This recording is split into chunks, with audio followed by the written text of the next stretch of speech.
Ce pourquoi c'est moi qui est en avant présentement, c'est que peut-être qu'à cause du service qu'on m'a demandé de rendre en Église ces années-ci, peut-être aussi un peu à cause du nombre d'années pour lesquelles j'œuvre dans le diocèse, j'ai une certaine vue d'ensemble. Puis on m'a demandé de vous la partager un petit peu, cette vue d'ensemble-là. Monseigneur Lacroix, tantôt, disait que les disciples, ils l'avaient regardé longuement, l'autre rive. Hein? Ils l'avaient regardé. C'est drôle, hein? J'ai l'impression que nous autres aussi, l'autre rive, celle de cette mission d'évangélisation qui nous attend, ça fait longtemps qu'on la regarde. Ça fait 30 ans, d'après moi, en tout cas 30 ans à ma connaissance, qu'on la regarde beaucoup, la rive. On l'a beaucoup analysée. On l'a beaucoup étudiée. On a même trouvé des moyens pour commencer la traversée. Alors, on a identifié des moyens pour la traverser depuis de nombreuses années. Juste par plaisir, là, j'ai parcouru ce qu'il y avait dans mon bureau quand on m'a demandé de vous parler. Puis imaginez tout ce que j'ai trouvé. Bien, en 1983, grosse commission dans le diocèse de Québec, on se demandait comment rendre la foi plus présente dans le monde. Commission Justice et Foi. Plein de recommandations qu'on s'était données, des moyens pour la traverser. Les jeunes, les personnes en quête de dignité, les femmes, les personnes appauvries, les travailleurs. Un petit peu plus tard, 1991, gros champ de travail, mais cette fois-ci provincial. On s'est demandé comment assurer l'avenir des communautés chrétiennes, risquer l'avenir. Puis, entre autres, 2 recommandations parmi toutes celles qu'il y avait là-dedans, 2 moyens de traverser. Prioriser l'éducation de la foi aux adultes, mettre en place des groupes restreints de partage de foi et d'évangile. C'est drôle, hein? Qui était là en 91? Moi, j'étais là. Ah, il y en avait beaucoup. On continue au diocèse de Québec tout de suite l'année d'après. On rentre en démarche synodale. 3 ans qu'on a pris pour se demander comment on allait mieux s'évangéliser pour mieux évangéliser. Un document qui sort, 110 moyens de faire la traversée. Hein? Il y avait toutes sortes de choses là-dedans. La famille, les jeunes, la transformation de la liturgie, responsabiliser davantage les laïcs, faire des réaménagements pastoraux. On avait des moyens. On avait regardé l'autre rive. Pas tellement longtemps après, 98, qui était là? Congrès des assemblées de fabrique. Là aussi, on s'était demandé comment assurer l'avenir des communautés paroissiales. Et on s'était dit, il va falloir faire des réaménagements pastoraux, il va falloir diminuer nos structures. On a continué à regarder la rive. Tout de suite, l'année d'après, 1999, l'archevêque, à l'époque, Monseigneur Couture, dit, il va falloir transformer les structures, mais il va falloir transformer notre manière de vivre la pastorale. Alors, une lettre sur l'évangélisation, projet pastoral, transformation de l'initiation à la vie chrétienne, nouveaux ministères, réaménagements pastoraux. C'est drôle, hein? Il me semble qu'il y a comme une récurrence dans notre analyse. On est bon dans le voir puis dans le juger. À peine quelques années après, 2002, Congrès sur l'avenir des communautés chrétiennes. On a encore regardé l'autre rive. On s'est encore demandé ensemble, 3000 personnes, comment on allait faire la traversée, comment on pourrait s'y prendre. On a parlé de projet pastoral. On a parlé de projet catéchétique. On a parlé de réaménagements pastoraux. On a parlé d'équipes d'animation locale. Bon, on fait un petit bout. Oh, en 2011, nouvel évêque.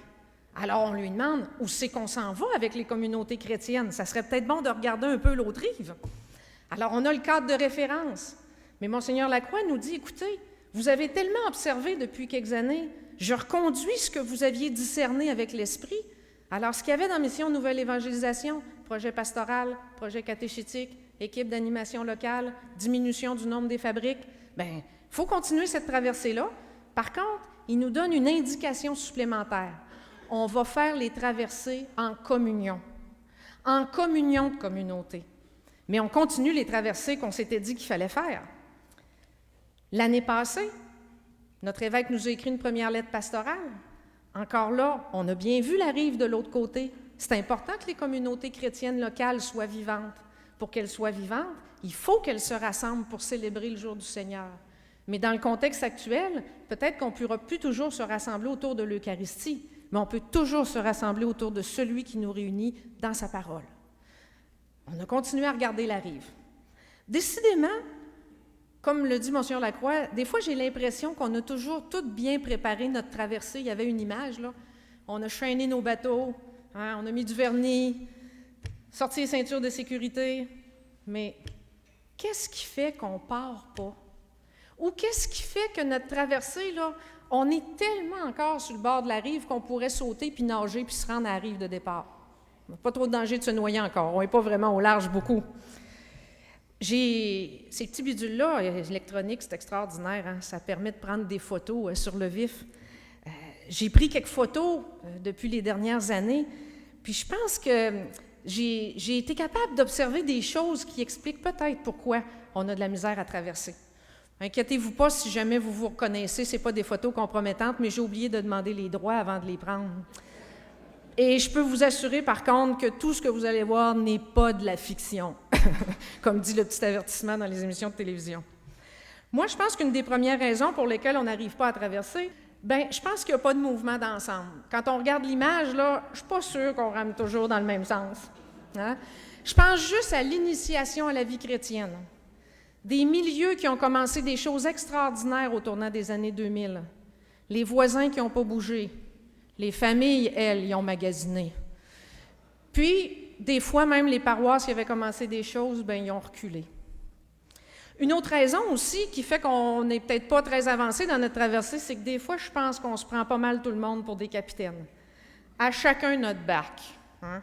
Alors, même si on décide des choses ensemble, avec 3000 baptisés, bien, des fois, ça ne nous tente pas de les faire, mais on est capitaine sur notre bateau. Alors, on continue.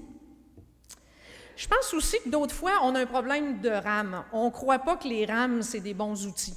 Hein? Ou les gilets de sauvetage, ou les moteurs, ou prenez l'exemple que vous voulez. Je prends juste un exemple.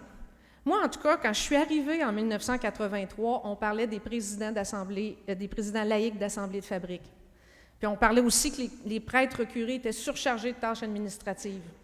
Au moment où on se parle, je pense que c'est même pas encore tout à fait la moitié des assemblées de fabrique qui ont des présidents laïques. On a une bonne paire d'outils, pourquoi on ne l'utilise pas plus que ça? Il y a des fois aussi, bien, je pense qu'on manque de vent. On part avec enthousiasme, mais on se ramasse à pas mal être le seul à souffler parce que même dans notre équipe, il y a des gens qui commencent à nous décourager en disant « ça ne marchera pas ton affaire ». Fait que là, il faut souffler plus fort. Hein? Il y a d'autres fois, bien là, il y a des vents contraires. Hein? On a des bonnes idées, on en a eu des 30 dernières années. Mais on se fie tellement ou on anticipe tellement la réaction des gens qu'on ne part même pas. Des célébrations de la parole dans le cadre de funérailles présidées par des laïcs. Ah non, les familles vont demander des prêtres, ça ne marchera pas. Je pense qu'on n'a pas vraiment essayé. Hein? Alors, je pense que des fois, les vents contraires, on s'y fie beaucoup. Alors, il y en a des pires encore. Il y a les grosses vagues qui nous ramènent sur la rive. Hein? On a eu aussi des idées, des initiatives, mais des fois, nos personnes fréquentant nous jettent une douche d'eau froide sur la tête, puis là, je ne parle pas d'ice bucket, là, hein? de ce défi-là. Hein? Pensons juste au changement de l'horaire des messes, aux menaces de ne plus donner à la quête et à la capitation. Puis c'est drôle, on laisse tomber le projet. Il y a aussi que des fois, ce n'est pas du tout ce qu'on avait pensé, puis là, on se ramasse envahi, perdu, plus de gouvernail. Il y a des fois, on a eu des bonnes idées, mais quand on se rend compte de ce que ça va demander, bien, on s'arrête nous-mêmes avant de partir, ou la peur nous prend. Je pense juste à la transformation qui nous est demandée pour le catéchuménat présentement. Avec notre cœur, on le sait tous que c'est là qu'il faut aller, mais ça va être gros. Puis on se l'est dit au mois de mars, puis on continue à le penser. Puis même avec le petit revirement de situation qu'on connaît au service diocésain, puis un changement tout à fait imprévu d'effectifs, on serait même tenté nous-mêmes au service diocésain de se dire « attendons donc encore une autre année ». Mais non, il faut continuer la traversée. Il y a aussi, tout à l'heure, Monseigneur Lacroix en a parlé, des fois, on part pas mal tout seul ou pas mal trop vite. Alors, les gens ne nous suivent pas, puis la transformation qui est amorcée, bien, est le projet d'une seule personne. Alors, quand la personne est nommée ailleurs, bien, tout d'un coup, c'est drôle, après un an, le projet tombe. Ou, mais ça n'arrive pas dans le diocèse de Québec, quelqu'un arrive, mais il arrive un peu seul, fait qu'il tasse tout ce qu'il y avait là, il change tout ce qu'il y avait là, puis il repart des nouvelles affaires. Je pense que des fois, ça nous ralentit dans notre traversée qui était déjà commencée pourtant. Il y a aussi, puis j'en ai encore juste 2 ou 3, mais il y a des fois, on prend beaucoup d'énergie pour la foule sur la rive de départ. Puis avec l'image qui est là, vous reconnaissez la banque utilisée. Même probablement que les disciples puis Jésus étaient tiraillés un petit peu. Mais on en prend beaucoup d'énergie pour tout ce qui est la demande sacramentelle. C'est une part importante de la mission, mais il y a tellement d'autres choses. Alors, est-ce qu'on va s'occuper de la foule de l'autre côté qui ne nous demande rien? Est-ce qu'on va y aller? Il y a des fois aussi, bien, on manque de force dans nos traversées. Hein? On a pas mal le tourniquet désenclenché. Mais est-ce qu'on se donne des temps pour recharger nos batteries? C'est tellement facile, avec tout ce qu'il y a, de ne pas prendre du temps en équipe. Ou quand on prend du temps en équipe, il y en a qui arrivent en retard, il y en a qui partent avant la fin. Hein? Des réunions régionales, diocésaines, on va juste faire une saucette. On n'a pas le temps, il y a tellement d'autres choses. Mais c'est des lieux importants pour la fraternité. Les temps de prière aussi. Hein? Un partage d'évangile de 30 minutes dans notre réunion d'équipe, on n'arrivera pas au bout de l'heure du jour. Mais est-ce qu'on refait nos forces ensemble? C'est important parce que notre vie de prière personnelle, il n'y a pas de problème, mais notre vie de prière ensemble, est-ce qu'on la nourrit? Une autre chose aussi, puis j'aime bien l'esquisser avec un sourire, et tous mes propos sont sans aucune méchanceté et jugement. Vous vous doutez bien que j'ai juste porté un regard général sur notre vie diocésaine, mais je pense que des fois, il y en a qui arrêtent de ramer. Les équipes d'animation locale, là, en 2007-2008, c'était bien parti. C'est drôle, on a comme arrêté un peu de ramer là-dessus. Puis on le sait que c'est les gens qui restent dans les communautés qui vont pouvoir en être les responsables et les pivots. Et il y a beaucoup d'équipes d'animation locale qui sont nées, qui étaient pleines d'enthousiasme, et on les a un peu éteints en disant non à leurs projets ou en les soutenant pas assez. Alors on a arrêté de ramer. Puis, dernière raison qui est beaucoup plus fondamentale, mais je ne peux pas ne pas la nommer, c'est que je pense qu'à un moment donné, ou l'autre, Daniel, ça se peut-tu qu'il y en ait manqué, tu aies été un petit peu trop vite? Ah non, OK, excusez, c'est moi qui en ai sauté une. Il y a aussi qu'on voit beaucoup mieux la rive sur laquelle on est ou quand on s'éloigne à peine du rivage, est beaucoup plus claire, celle du haut. Celle où on s'en va, pas trop claire. Puis on se doute déjà que les outils qu'on utilise sur la rive qui est claire, ils ne marcheront pas de l'autre bord. Fait qu'on aime bien mieux pas partir, tant qu'à pas avoir notre coffre d'outils tout prêt. Mais comme je le disais, une des raisons qui, moi, je pense est la plus fondamentale, puis sur laquelle Gérald nous a interpellés, c'est qu'à un moment donné ou l'autre, je pense qu'il nous est tous arrivé aux presses de dire « c'est pas à ça que j'avais dit oui ». Quand j'ai dit mon oui, moi, pour suivre le Christ, c'est pas à ça que j'avais dit oui, là, des méga-paroisses, des communions de communautés, des écoles laïques, et mettez-en un milieu hospitalier qui cherche au niveau du sens spirituel, ainsi de suite. Mais notre oui fondamental, il était au Christ et à la mission, pas à la manière dont elle s'exerce. Elle va toujours changer. Alors, c'est pas à ça que j'ai dit oui. Bien, je pense qu'il faut se rappeler que c'est au Christ qu'on a dit oui tout le monde ensemble. Mais là, vous pourriez dire, Marie, c'est facile là, d'analyser ce qu'on n'a pas fait ou ce qu'on a moins bien fait ou ce qui nous empêche de le faire. Mais je veux terminer en vous partageant le regard que j'ai aussi. Il y en a des traversées de commencer. Il y en a des endroits où on a lâché un peu la rive, où on est peut-être même en plein cœur du lac, peut-être à certains endroits presque arrivés. Hein? La première, c'est les communions de communauté. Dans les endroits où on s'est mis ensemble. Ensemble, c'est entre équipes pastorales, c'est avec les proches collaborateurs. Il est en train de se passer quelque chose, vous pouvez vous en parler. Vous avez plein de témoignages à donner. Il y a aussi des équipes pastorales qui ont demandé au comité des nominations d'être unifiées parce qu'ils se disent avec une équipe pastorale unique, ça va aller mieux, la traversée. Le comité des nominations aussi a commencé des traversées. On est même en train de déployer des nouveaux types de nominations qui embêtent même la chancellerie, imaginez-vous donc. Et on a commencé à entrer en dialogue avec des milieux pour regarder avec eux ce qui serait mieux pour les nominations. Alors, on a changé des choses. En formation continue, ça fait déjà quelques années là, qu'on se donne un rendez-vous aux 2 ans. De plus en plus d'entre nous libèrent du temps à leur agenda, participent, parce qu'on le sait que notre formation initiale, elle ne nous aidera pas à continuer la traversée. Il va falloir se donner des moyens nouveaux puis les apprendre ensemble. Il y a des célébrations dominicales de la parole qui ont commencé dans des milieux. parler au milieu où des équipes de laïcs préparent et animent des temps de la parole le dimanche, ça goûte bon. Les gens sont restés, ne sont pas partis.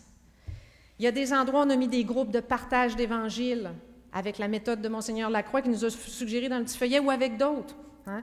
Les équipes pastorales qui partagent la parole sont plus comme elles étaient il y a quelques années à peine. Au service de pastoral, on le fait, on a changé ensemble. Il y a des initiatives d'évangélisation depuis plusieurs années. Les écoles Saint-André plus récemment, mais Alpha, Message, les cellules paroissiales d'évangélisation. Et il y en a d'autres que je nomme pas, mais que vous connaissez.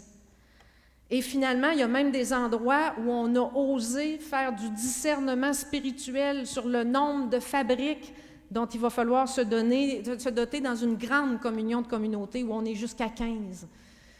Alors, il y a toutes sortes de traversées qui sont amorcées. Mais mon rôle, ce n'est pas de conclure. Mon rôle, c'était de vous lancer sur une piste, mais les meilleurs exemples de traversées, c'est vous qui les avez. Alors, Alain va nous dire comment on va continuer ça.